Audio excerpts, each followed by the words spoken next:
I want to start, of course, by reminding us of that is our last panel, the second public section we are going to have. We are going to have three great panelists speaking about the future of Brazilian democracy. We have learned so much today about what it is, what has happened in the last 30 years, how many things have changed. But now, and after all this conversation we have had, we also want to try to brainstorm together what is going to be in the next 30. So we invited three of our faculty experts to join us and lead us on this conversation, on this brainstorming section about the future of Brazilian democracy. We will have, of course, Anish, our professor of sociology here from Notre Dame, Andrea from the State University of Campinas, and Bruno Reis from the Federal University of Minas Gerais. I want each of them are going to have 10 minutes to give their remarks about the future of Brazil. Just 10 minutes for all of that. And then we will open the floor and we will together play the role of guessing what is going to happen in the future. So, are you saying that the future is very short? Yeah. Bad news. Thank you very much. Okay, so I was originally told that my job here was to facilitate a discussion, ask a few questions. I wasn't warned that my job was actually to forecast the next 30 years, so relatively recently. So I'm not sure I'm going to actually live up to that billing. Instead, I'm going to ask a few questions, highlight some trends that point, perhaps point towards the next 20 years, although I'm not going to give a forecast. I'm hoping that my fellow panelists will step in on that front. Just to reiterate again that I'm one of, I think, only two sociologists that are here, including Stephanie. So possibly this will be somewhat of a discordant voice.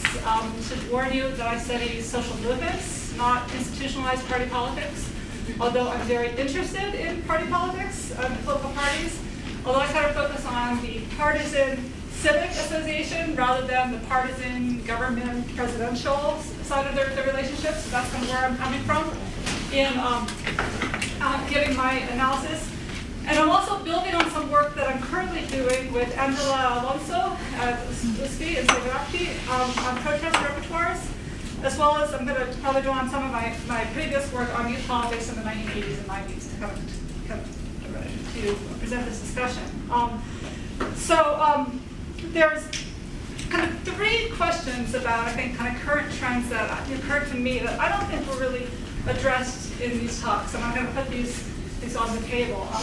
The first, which is closest to my own interests and research questions right now, is whether we're seeing an increasing, I guess what I'm going to call a disassociation, although I'm not sure I'm quite happy with that, but a disassociation between civic and partisan forms of politics. And to ask the question, in what ways this might be problematic for democratic politics going forward. So this revives an argument that I had a long time ago with my new school graduate student colleague, Leo Avritzer. We were at New School together, and he was celebrating the new social movements, the novos autores sociais in the 70s and 80s, and the autonomism of these new social movements. And I, argued that, in fact, that these new movements, civil society movements, were never autonomous from the political sphere, but they were just from the beginning really densely overlapping networks of civic and political, partisan political forms of participation. But what I'm wondering is to what extent that, in fact, over the past 30 years, we might be seeing a pulling apart of the civic and partisan, as suggested in this recent wave of very strongly anti-partisan protests, although not necessarily in a good way or a way that Leo would approve. So I'm going to argue that anti-partisanship in Brazilian politics is nothing new, but it's been taking on some changing forms over the past 30 years. In the 1980s, we saw what I saw in my work in youth politics, but in general, accompanying the movements of the Zona Leste, were a very tight coupling of civic and partisan relationships that accompanied the building of the PT. It was the same people building the labor unions, the political parties, the church-based communities, the NGOs, their dense kind of civic partisan networks that I was accompanying during that period, and many of you as well. The activists, the militants at that time wore their party badges on their chests, as if this was a form of pride of their contribution to the building of democracy. Being partisan was being civic during that period. They would complain all the time about how apolitical the population was, and sometimes ran into trouble.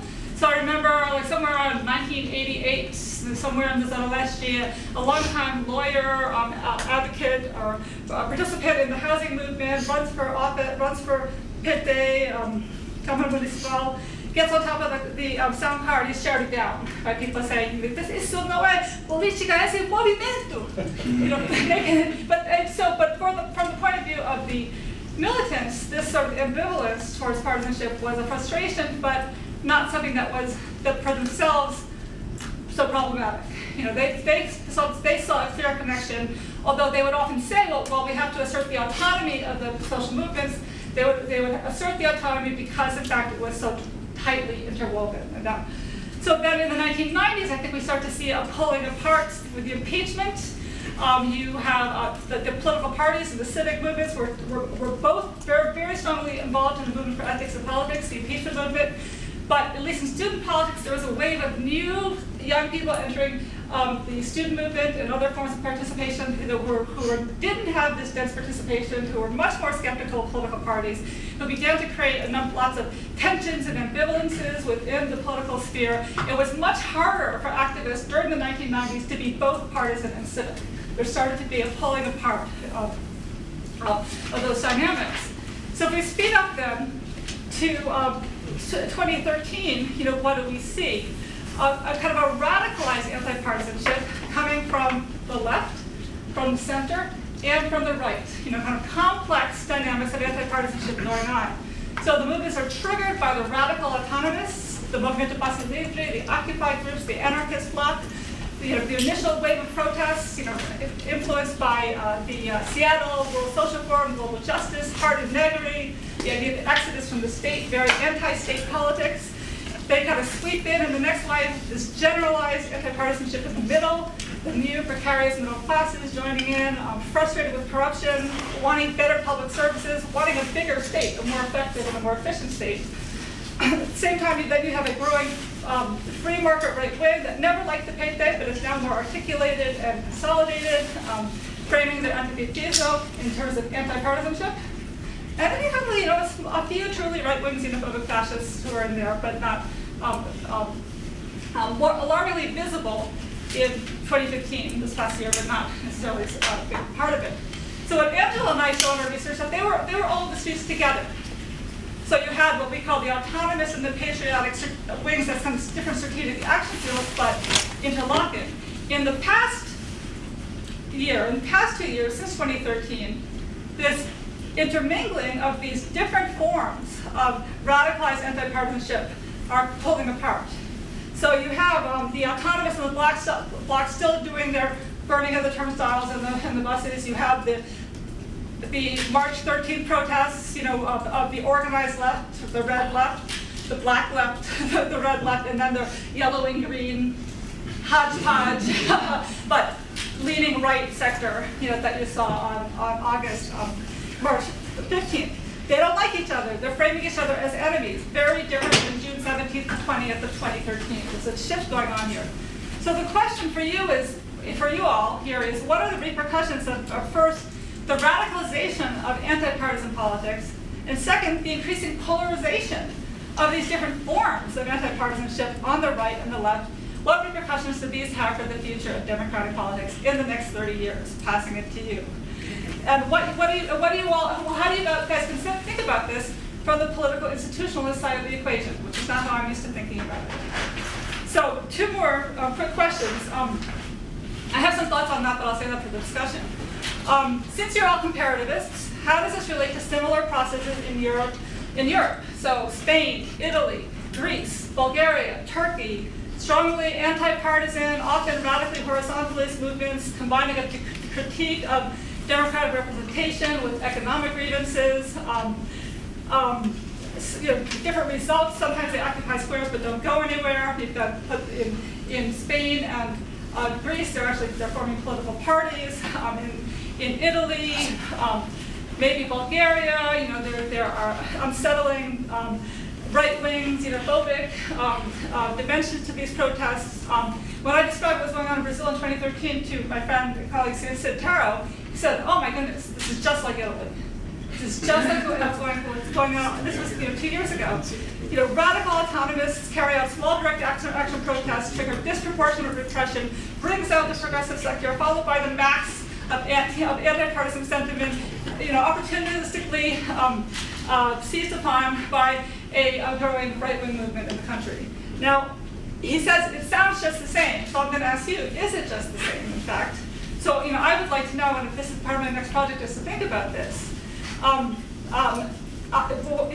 Because I think that these kinds of global dynamics that Brazil is involved in will be very important for Brazil and the world's future for the next 30 years.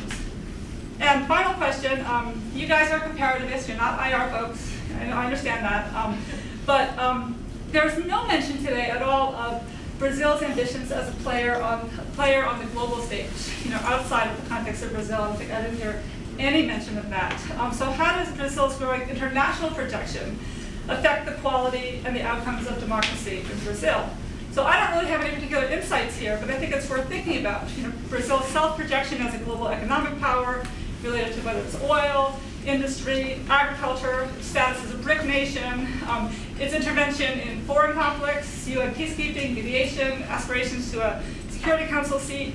What impact does that have on politics? So what domestic or programmatic commitments have been and might continue to be sacrificed to these ambitions? Attention to the environment, domestic social programs, labor, land politics. What will happen there? I remember in 2013, Lula is booed at the World Social Forum after just having approved genetically modified agriculture right before he gets on the plane to go to Davos.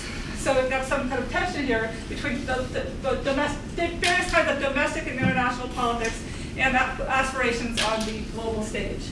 How does this affect presidential political strategies, partisan competition dynamics, or on the other hand, how might these global aspirations support democratic processes and reform efforts in Brazil? So 3 questions: projection on the global stage, the question of the comparison to similar movements in Europe, and whether the civic and the partisan, the problematics of the radicalization of anti-partisanship in Brazil currently and in the future. Thank you, Ann. Thank you very, very much. May I ask him to you go next? Okay.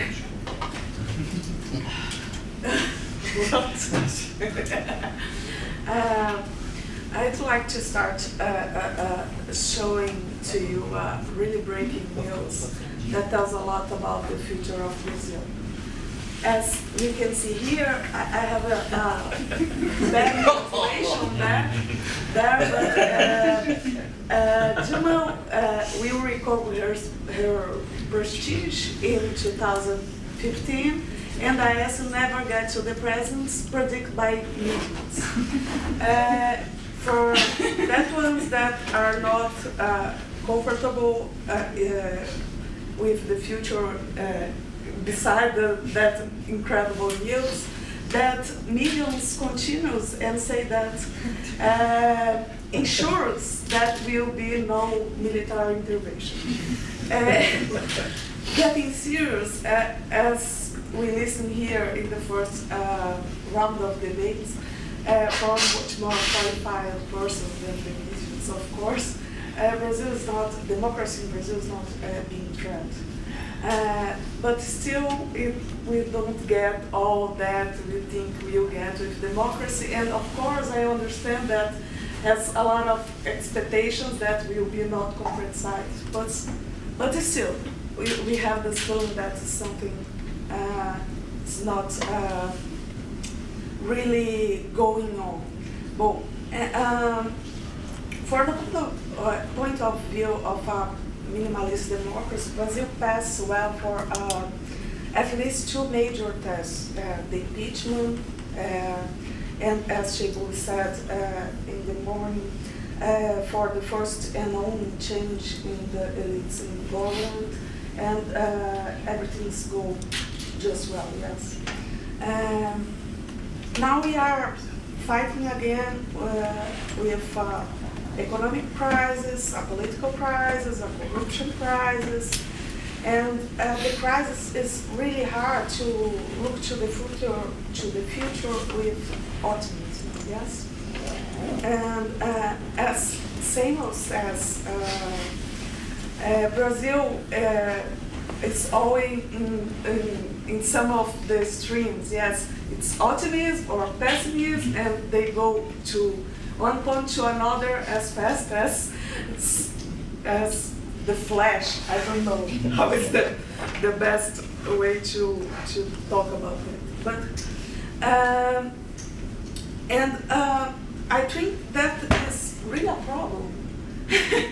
And that the cover of the Economist, the famous cover of Economist revealed very well. In 2009, we have this Brazil takes off and everything is great and everything is perfect, economic is great, and we are now in the future that it's always promised to us, but we never get there. And then a few years later, Brazil has blowing it, and okay, we go every time we are going to. We are always on the extremes. What I'm saying is that we are not that bad, and either we are not that well 5 years ago. That's pretty obvious thing to say. Then I would like to show you some data. I will not go deeper in that, and will be really sharp. In a book organized by Martha Hedge, that she will be writing a chapter or two, that will be released in the next month. Martha shows that in the last 50 years, we have an amazing evolution about access of public policies. I will not talk about details. The graph is really clear and intuitive.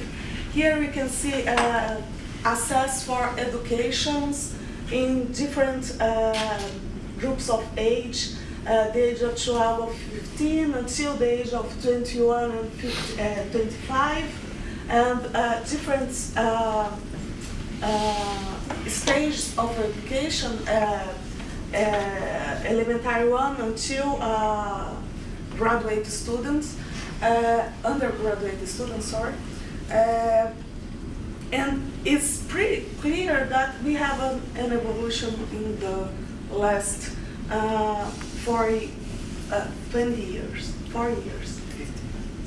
What? 50 years. Sorry, I In already. this case, it's 40. 96 is That They vary. are Do you see that vary? And sometimes I will be confused about it.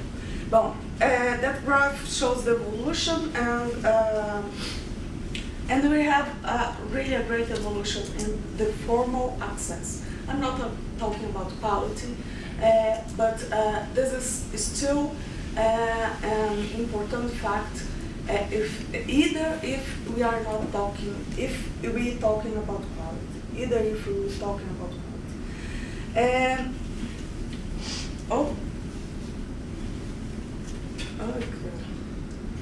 Here we can see the evolution of elementary school by race, and we can see again a great evolution. Now white and black are in the same stage of. When we talk about numbers, we have a great evolution. Okay.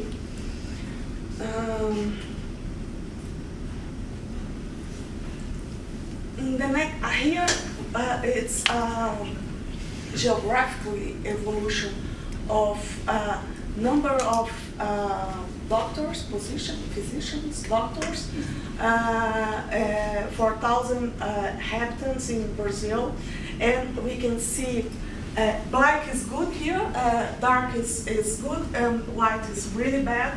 White is probably no doctors in the place, and we can see in 1991 we have almost no one can assess the doctors, and then we have a much better place. We have doctors spread for the country. It's a great place. No, it's not, but it's still we have a great evolution.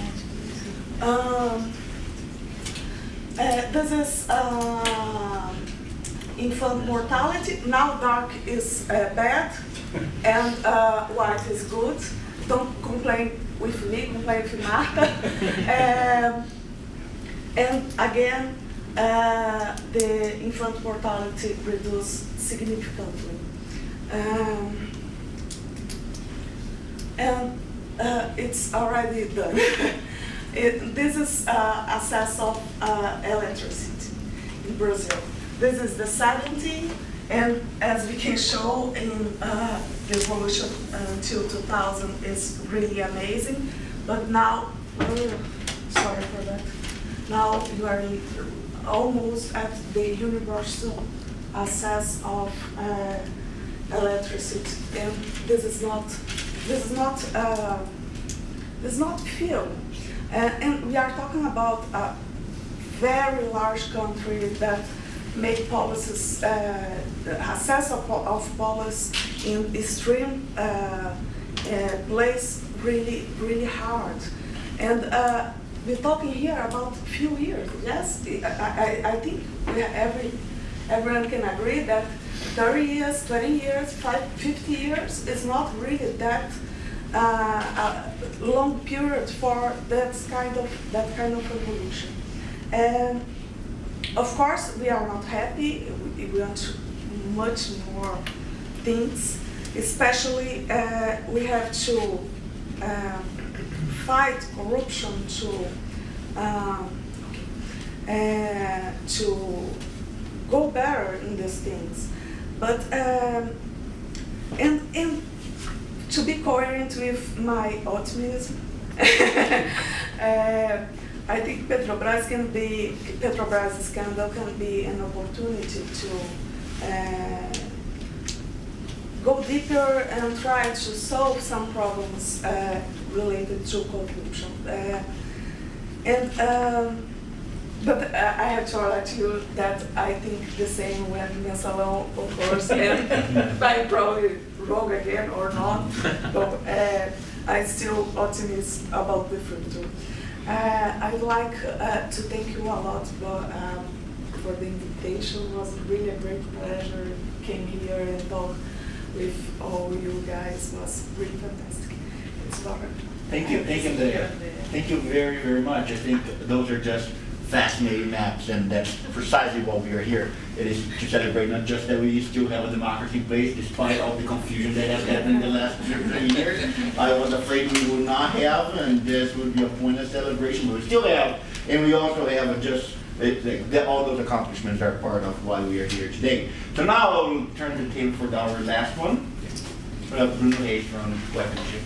Well, thank you all for the invitation, and thanks for giving me such an honorable position of closing panel and 30 years of projections ahead. And it's a wonderful thing to do, since the only thing we can be sure we will be wrong. I have no hope of getting anything right. If we just so it's easy just to be comfortable and say whatever crosses our mind. You know, we can have data on future, so we won't be going technical. So, well, we can begin with some kind of symmetrical exercise about projections. As I told earlier today, if we went back not quite 30 years ago, that was obviously an optimistic moment, but 25 years ago, anything close to what actually happened was wildly beyond our expectations. So in both our politics, and I would dare to say in our political science. And since, as controversial as it might remain, and controversy is probably a sign of health statements, a healthy discipline, it achieved an international projection truly hard to imagine at that point. It was just starting as a graduate student in 1990, and it was really, I never dreamed of something as the internationalization of the discipline. And it has to do with some kind of a fight that we're engaged in. It's trying to convince conventional wisdom that, look, our system might work, and it's actually working somehow.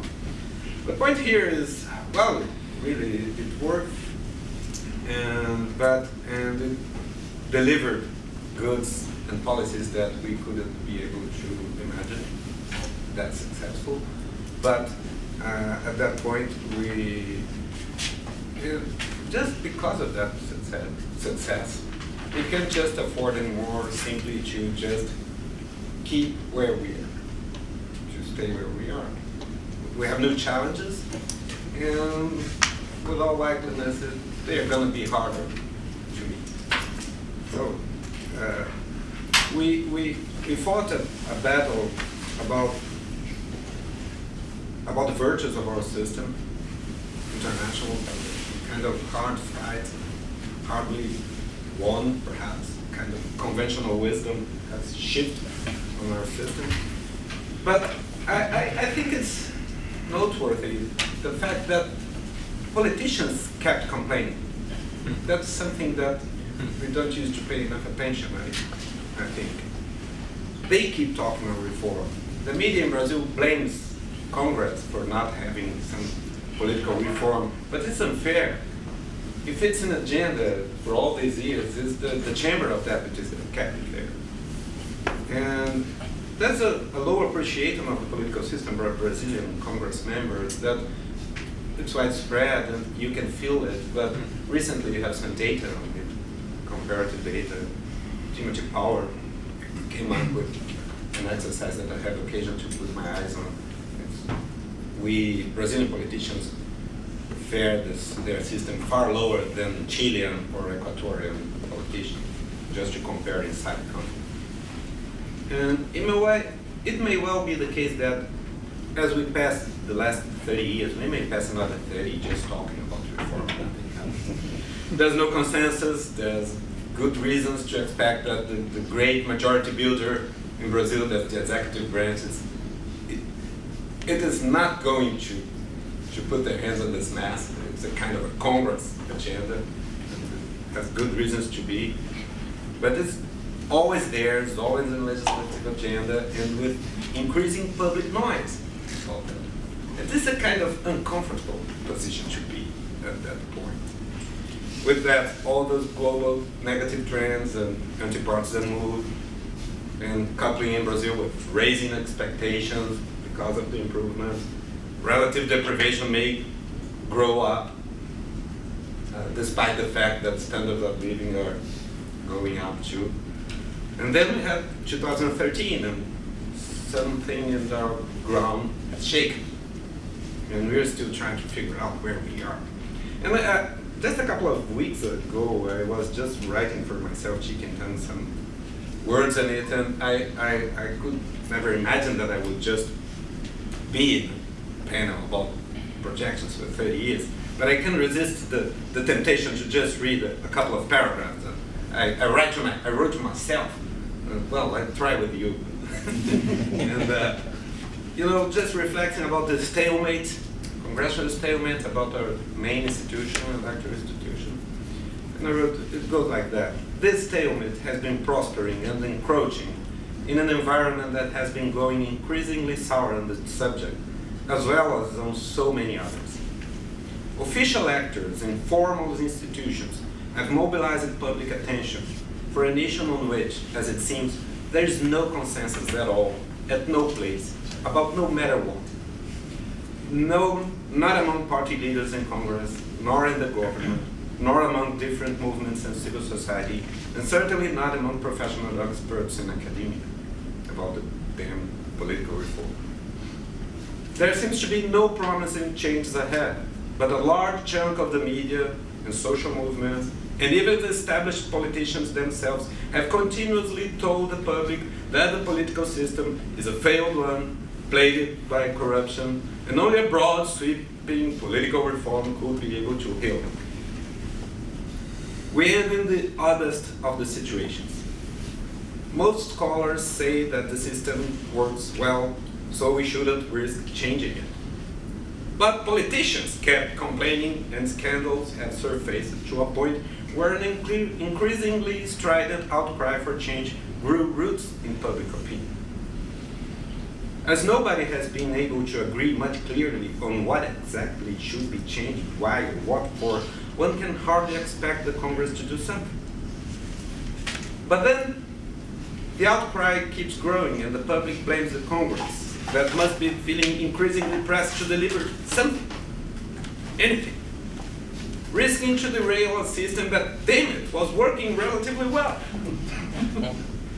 It is kind of a catch-22, and I really don't like the smell of it.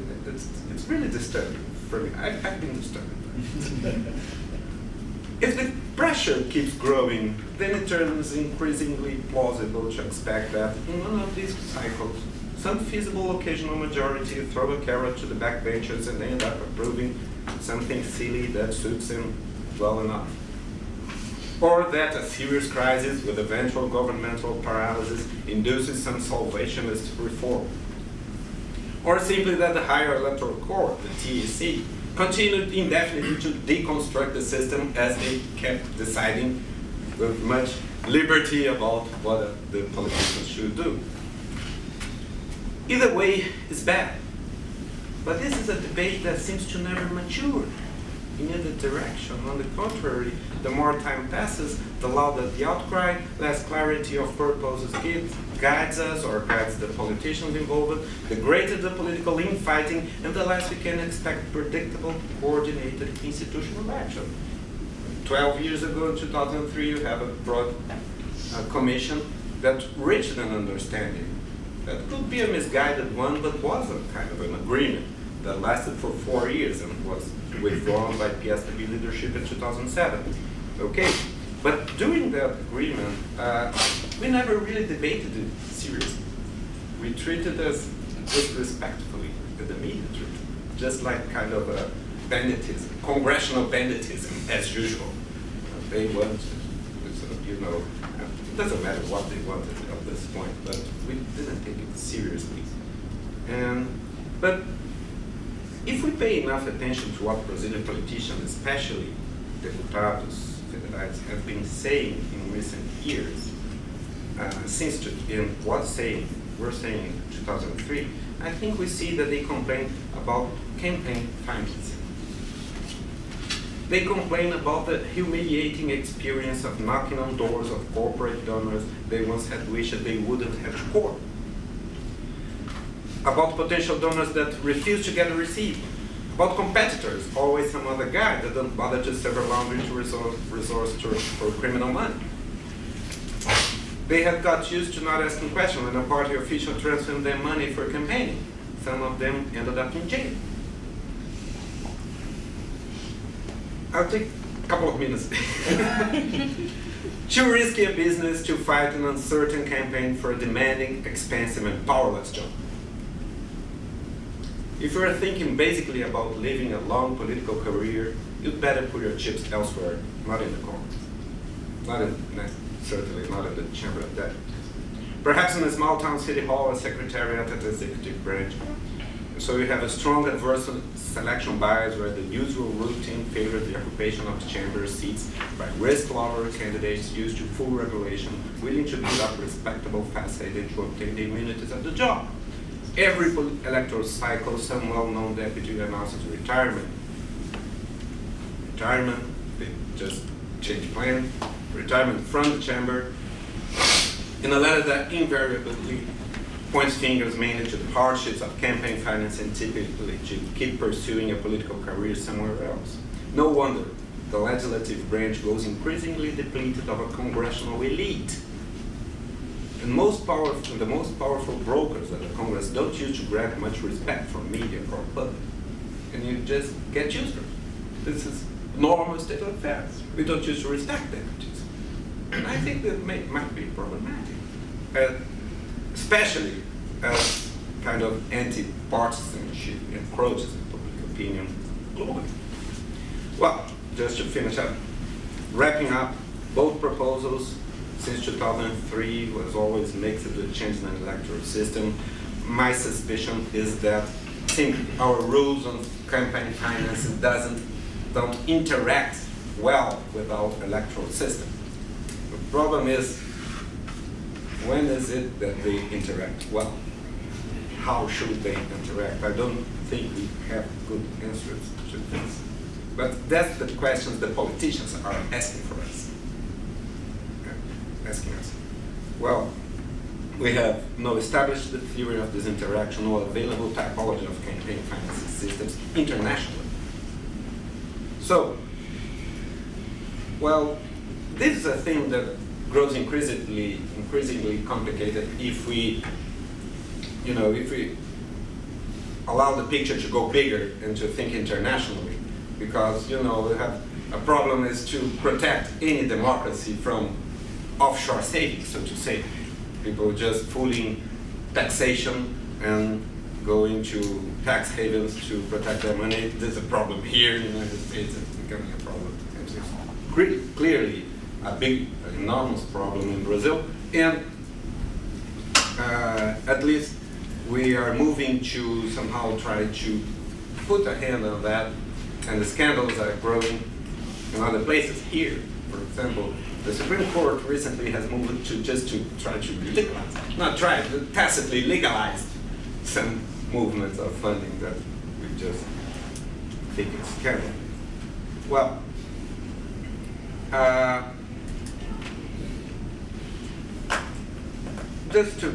won't give long consideration to that, but just to finish out, I think this couples in a problematic and worrisome way with the thing I mentioned with Renato, that, well, all this offshore economy thing that complicates our reflection on campaign financing will interact also with our offshore drilling perspective, and because we'll face us with increasing demands on defense budget. And it's a different thing, they're connected, and defense is not something we are used to give serious consideration. It will cost a lot and may add considerable stress upon the political system and the economy, and be a new potent source of corruption. And I suspect that to sustain a growth of that kind of spending, we will seriously need to improve our productivity, and especially to protect the social context that we are able to exhibit now. We are going to be hardly pressed to increase productivity and to face some hard questions we have avoided. And here might come to question again our political system. Given the typical accounts by which it is supposed to work, it works. But I'm afraid at a relatively high cost in the overall efficiency of the system. That's what I had in mind when I tried that speculation earlier today. It's no trivial matter to equate political and economic efficiency, I know, and I have not a clue of doing that, but we will be pressed about efficiency in logistics, taxation, decision-making alike as we grow, if we are to grow at all as a major international player. It will likely be required even to sustain our recent social achievements. We don't have much of a choice. So even at the risk of lecturing, not politicians, but at least our own students, which, yes, we are supposed to lecture after all, I do believe we should try to help ourselves in an effort to protect our professional politicians against the predatory competition from organized crime. We should start thinking collectively about incremental, perhaps minimalist, conservative ways of improving not only our control, but perhaps the distribution of the relative concentration or dispersion of the origins of electoral financing and political power at large. That's my share of speculation with this. That's what Thank I you. have. Thank you, Bruno. Thank you very much. So, thank you to the three of our panelists. That was great. I will invite the audience to jump in this discussion, and I will invite you not only to ask questions. That is not the only purpose of this section. I really want you to tell us what you think about that. So I see David, then Eduardo, then Bruno.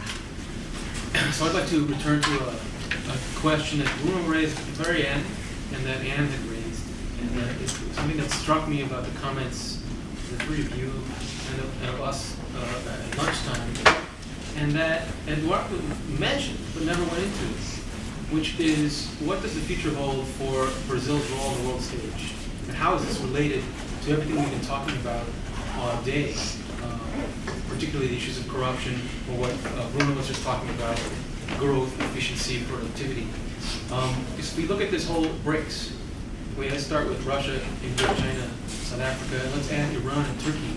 And the nice thing, Anne, about this collection of countries is that they've almost all had protests in the last 20 years, including China, right? And almost all of those protests have been by, quote, liberal elements in the society. But if you look at all of these countries, what has been the reaction to the protests? Russia, nationalism against the West. India, nationalism against Pakistan and China. China, nationalism for no explanation needed there. South Africa, black nationalism. Turkey, nationalism in the face of the EU. Iran, nationalism given its position in the Middle East. And I recall what Benjamin Netanyahu said about Brazil and its role in the Middle East. He called Brazil a diplomatic dwarf.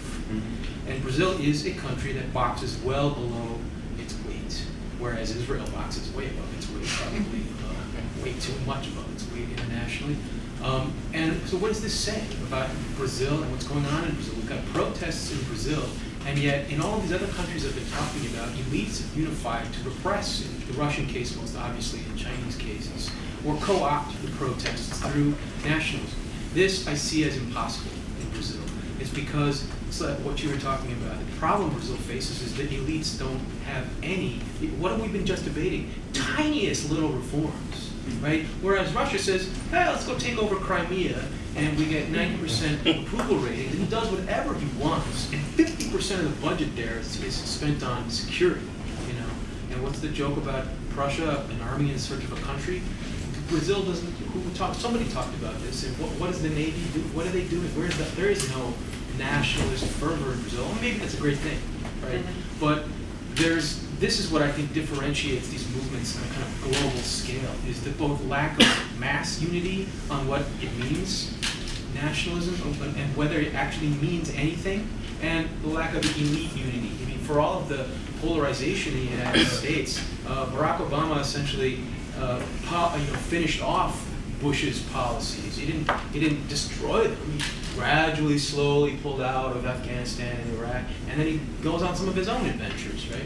So there's still some degree of foreign policy consensus about the U.S. having this overtly interventionist role in world affairs. And I just see this as something that's going to drag Brazil, continue to drag Brazil a little bit, and for that I see in the future still boxing below its weight.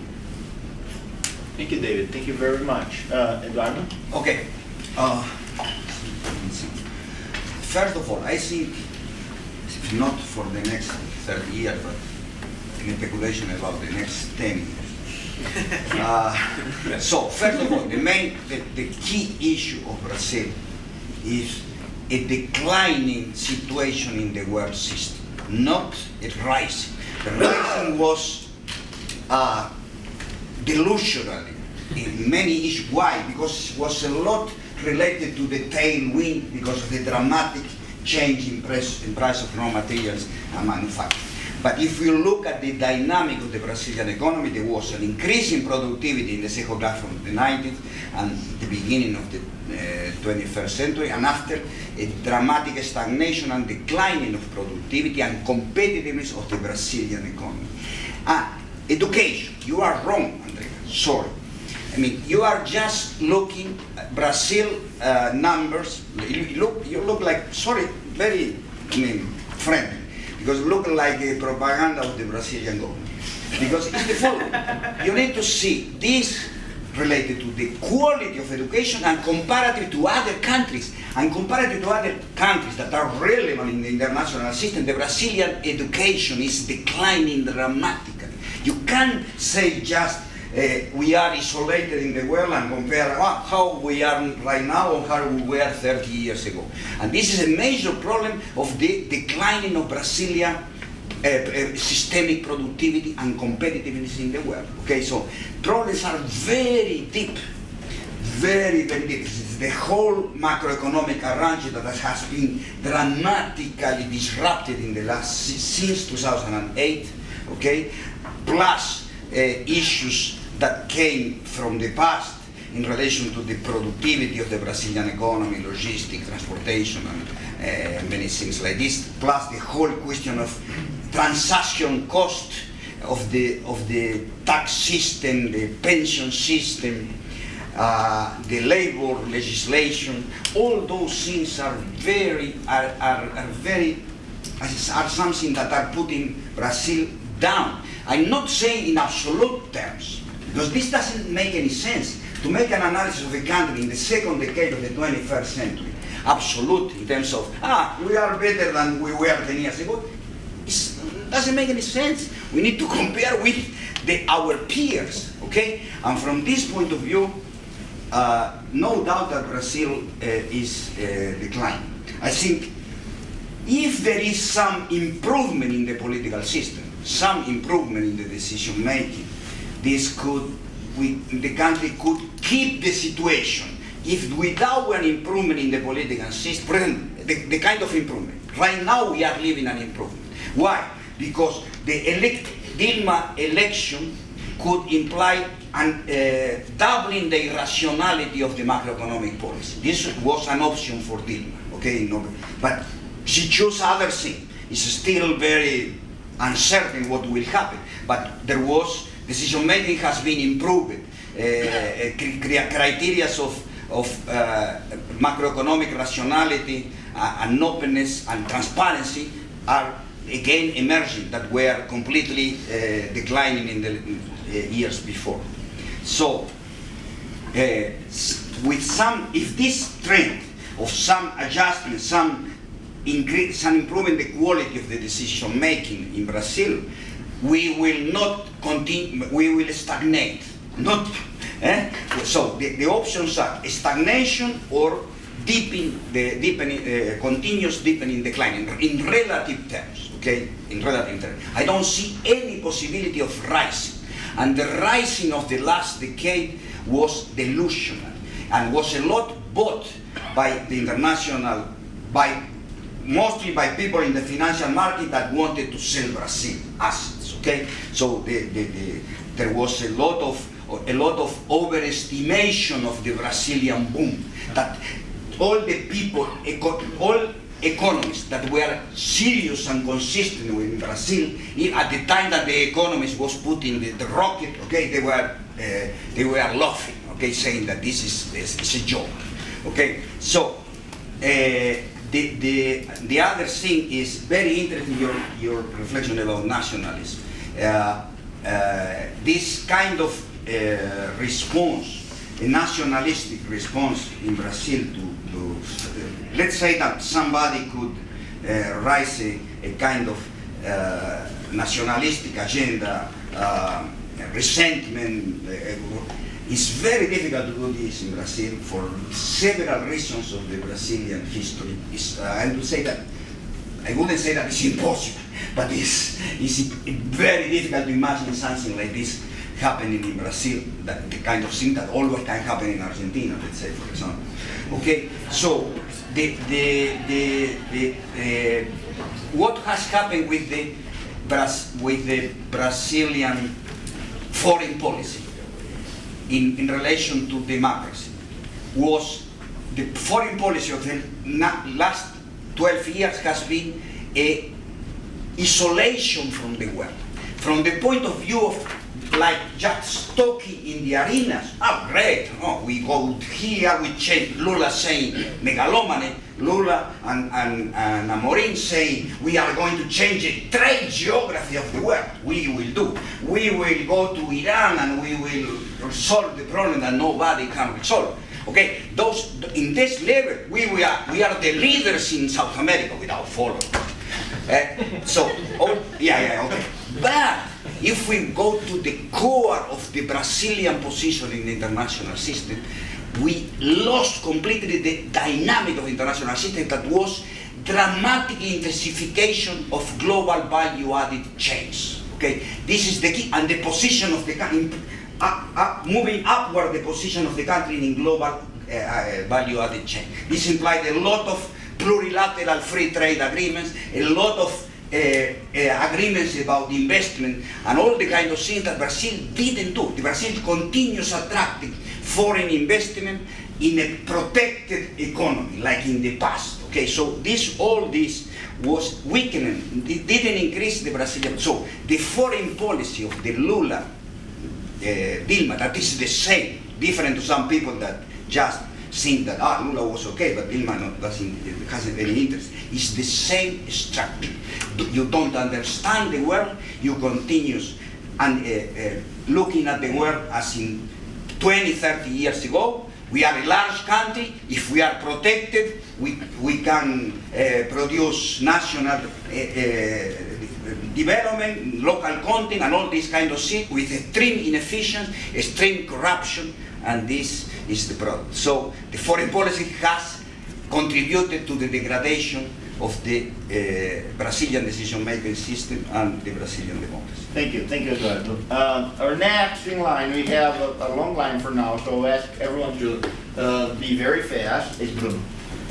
So first to Professor Mitch, I think the anti-party character of protest needs to be qualified. Some protests were clearly anti-party, like the Movimento Passe Livre, but they were anti-party, they were anti-law, they were anti-civilians, and anti-everything.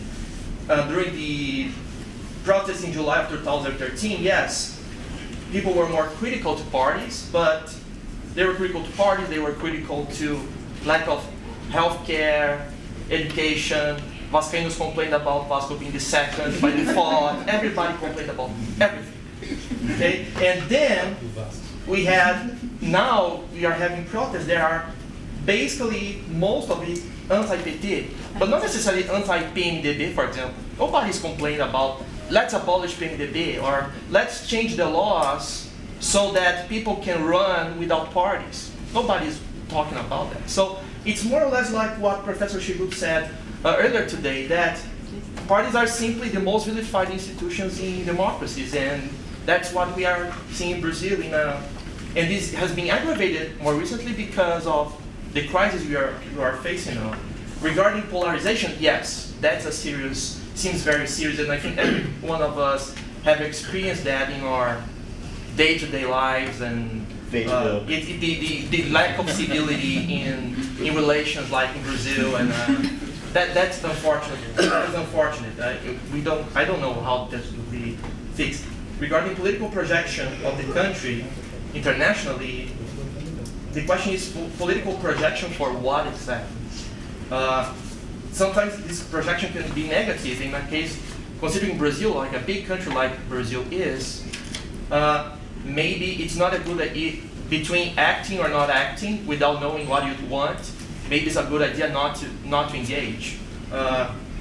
So that's a problem. Regarding Andrea's points about education, public services, yes, people are getting more access to some public services like education, but are having more access to poor education, more access to poor healthcare.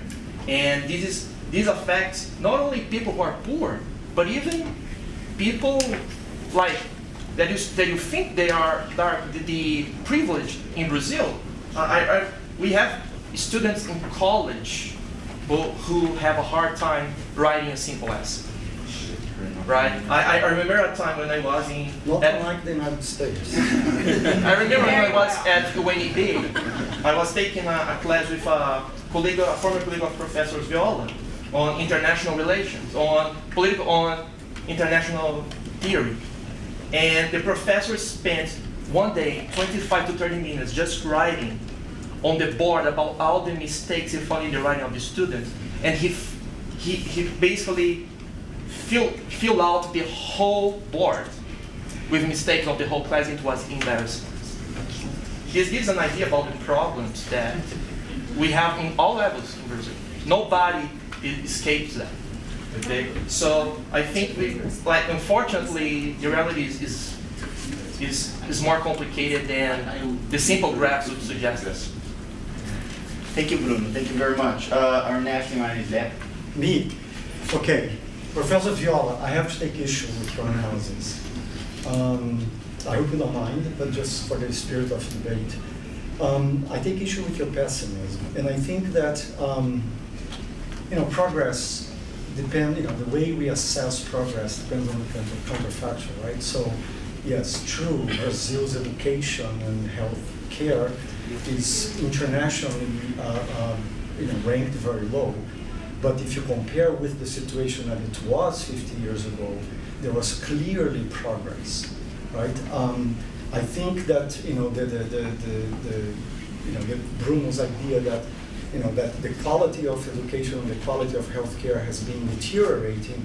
I think we should ask the people who have benefited from the healthcare or the expansion of healthcare. See, I care about voters. Ask, because they don't think that the healthcare that they have access to is worse than what they had 30 years ago. I mean, they do. We in the middle class hate to have to go to the public clinic, but the people who couldn't go anywhere, they are happy going to the public clinic. So the point is, before we worry about the quality of education, we have to put people inside the classroom. Otherwise it becomes the perverse system that education in Brazil has always been, in which there was quality of education for the few people who could afford private schools. So, and just to finish, all of that, or most of that, because in this picture we have a period of dictatorship, was achieved under democracy, a system which by definition nobody can impose his or her preferences. So this was all negotiated. It was a decentralized process. And so I think it's quite an achievement. And obviously we're not there, far from it, but I mean, let's recognize there is a lot of progress. So. Sure. Thank you very much, Zach. Humberto? My question goes to Professor Freitas. Why is it so difficult to lots of people to believe that Brazil is improving, right? I kept thinking about that, and it seems that Nigeria is better. Afghanistan is doing great in education. The achievements in healthcare in Pakistan are amazingly better. And also, India, doctors don't show up to clinics, and it is better than Brazil. Can you explain that to me? I love it. No, I can't. No. Is it on? Is it now on? Thank you. Thank you very much. I am the last registered. 30 seconds. I'll keep my own time, so be prepared for it. I want just to say that I think this last section fulfilled exactly its purpose. And I think the purpose of this was not that we saw how different we see what has happened recently and how differently we see what will happen in the future. But it was very good to give us and to remind us that it would be always the right thing to do to put things in perspective. We have looked at, has asked us to compare Brazil to other countries. And I think if we compare Brazil to other countries, Brazil has done great in some things and Brazil has done worse than other countries in others. Putting Brazil in perspective comparatively is absolutely something we need to do, not only as political scientists, but as citizens who are all the time on Facebook bashing or praising the government. So I think putting Brazil in perspective and putting the recent wave of protests in perspective and putting what's going in perspective comparatively across countries is something that we must do. And I think this section was great to remind us that we should do this. But there is also a second thing that is we need to put things in perspective on time. And I think Andrea's point was just great on doing that. She showed us maps that I think there are undeniable that things have changed. We may think that they could have changed more and it would be better if they have changed more, and I think no single person in this room would disagree that if we had changed more, it would be better. But things have changed, and I think that's undeniable. And looking back in time, and this conference was to look back in time, but also look ahead in time, was precisely to do this and to learn from it. So I think the maps Andrea brought are just fascinating for us to see what has happened. But I also think that, and that comes through what Bruno said, it really tells us that we need to think, and when put things in perspective, what really needs to be in the reforms we want, right? Things have changed, and there are lots of reforms to be done. We are not there yet. But as we all have learned from democratic consolidation literature, we are never there, right? Democratic consolidation never really arrives. Democracy is always being built.